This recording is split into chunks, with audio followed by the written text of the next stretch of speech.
Il y a des choses dans une vie qu'il est presque impossible de raconter.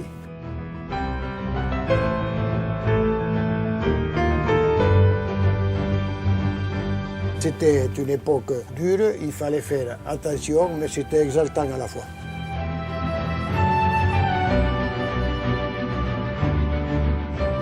Nous connaissions bien sûr les possibilités d'arrestation. Nous étions jeunes.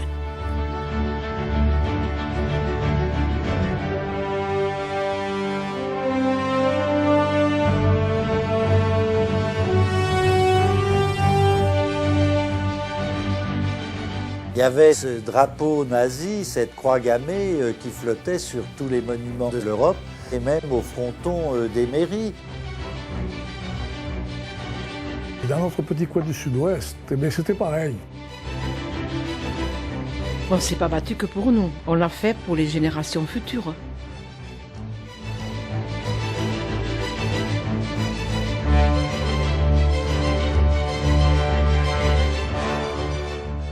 Nous sommes maintenant sollicités pour parler et rendre un compte exact de ce qu'ont été ces années et ces aventures.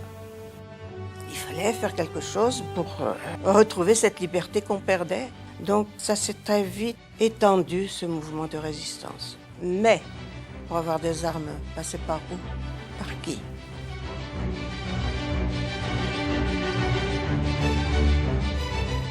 Ceux qui voulaient résister venaient de partout. Il y avait des Espagnols, des Italiens, des Anglais. Ceux qui envoyaient les armes, c'était les Britanniques. Et puis, petit à petit, il y a eu des groupes de résistance qui se sont organisés un peu partout. Il y avait des réseaux qui partaient du Gers, mais qui allaient dans les Landes, dans les Pyrénées et même jusqu'en Dordogne.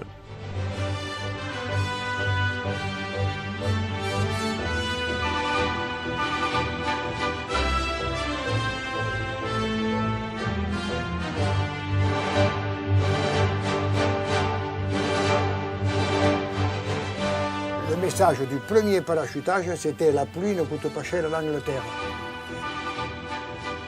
La nuit où ils entendaient le ronronnement des avions, et là on voyait éclore dans le ciel des fleurs, c'était les parachutes avec les containers au bout, c'était une émotion indicible. La bibliothèque est en feu. Nous disons, la bibliothèque est en feu de joie. Ah, t'avais des frissons qui te galopaient sur tout le coin.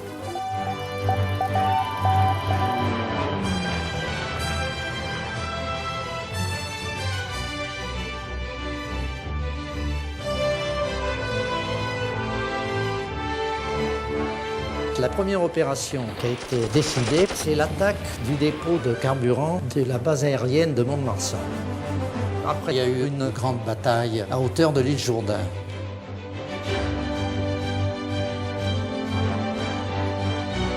Il y avait en gros 250 à 300 Allemands d'un côté et de l'autre côté 900 hommes armés jusqu'aux dents.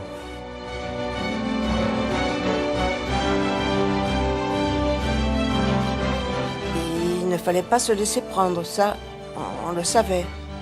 Il y en a qui ont été fusillés, d'autres qui ont été déportés. Nous étions bien convaincus que s'il fallait un jour nous sacrifier pour obtenir un résultat, eh bien on le ferait.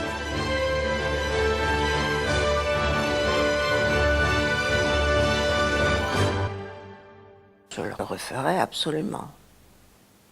Ah oui, je le referais, certainement.